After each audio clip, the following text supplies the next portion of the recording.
Let me ask you something. Can you imagine a book written almost 750 years ago that people are still arguing about today? I don't just mean reading it. I mean actively publishing brand new discoveries about it. We're about to dive into one of the most ambitious books ever written and figure out why it is anything but a dusty old relic. And you might think our story starts way back in the 13th century, but nope, it starts right now with a completely modern academic puzzle. So, meet Emma Newgarden. She's a graduate student in theology, and she just did something pretty incredible. She got an article published in a major scholarly journal, New Blackfriars. And what was it about? Just a single virtue, humility, as it's talked about in this massive ancient book.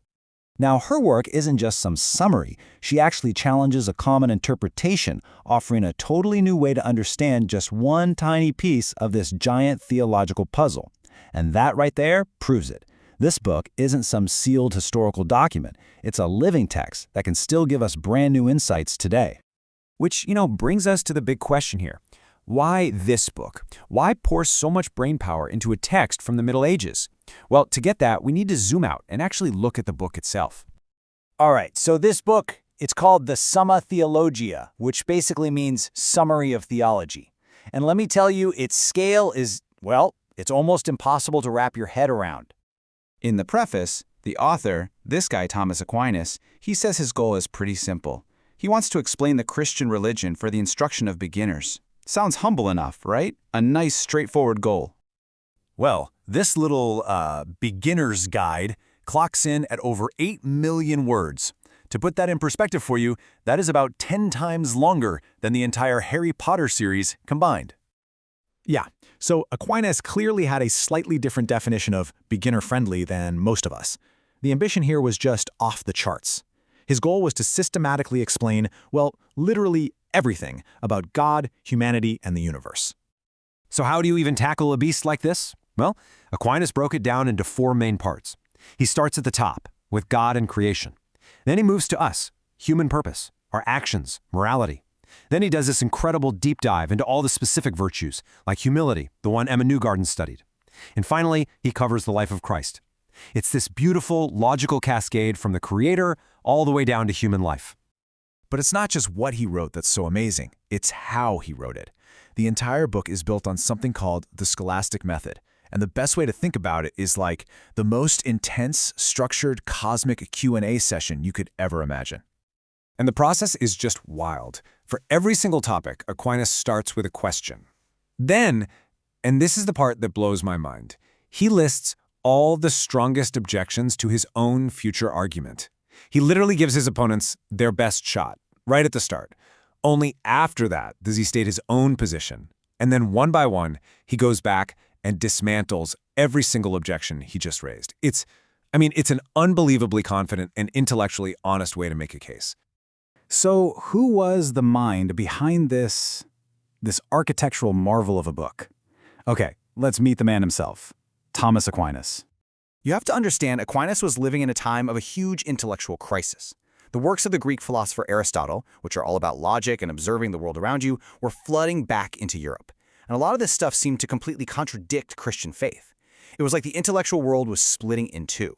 Aquinas' life's work was to be the great synthesizer, to build a bridge and show that reason and faith, Aristotle and the Bible, weren't enemies, but were actually two different compatible paths to the same truth. And his life was all about scholarship.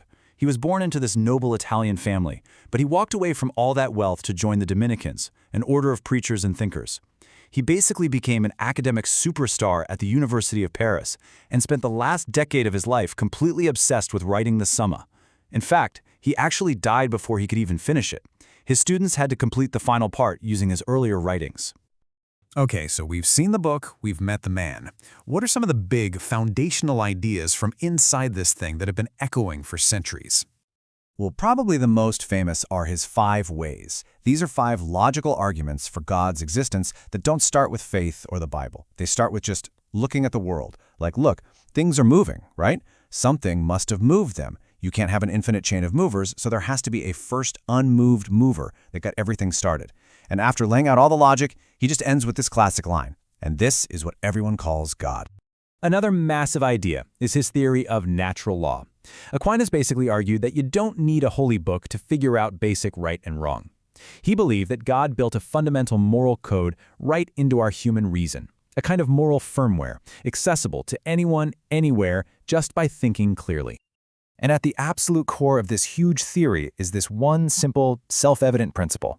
That's it. That's the starting block for all moral reasoning. And this idea that morality is grounded in our shared human nature, it would become a cornerstone of Western thought, influencing everything from international law to modern ideas about human rights. So you can see how ideas like natural law aren't just abstract concepts from the 1200s. They're intellectual seeds that grew into entire forests of debate. And this brings us right back to why this book, the Summa, still matters so much today. Well, for starters, its influence on the Catholic Church is just impossible to overstate. In the 20th century, a pope pretty much declared that the Summa isn't just one opinion among many, but the actual foundation of Catholic theology. It's the intellectual bedrock of the whole thing. But its impact goes way, way beyond the Church. His systematic way of thinking about ethics helped create the frameworks for concepts we still wrestle with all the time, like the criteria for a just war, or the basic relationship between the laws we write and some kind of higher moral law. And really, that's the ultimate sign of its importance. You just can't get around it.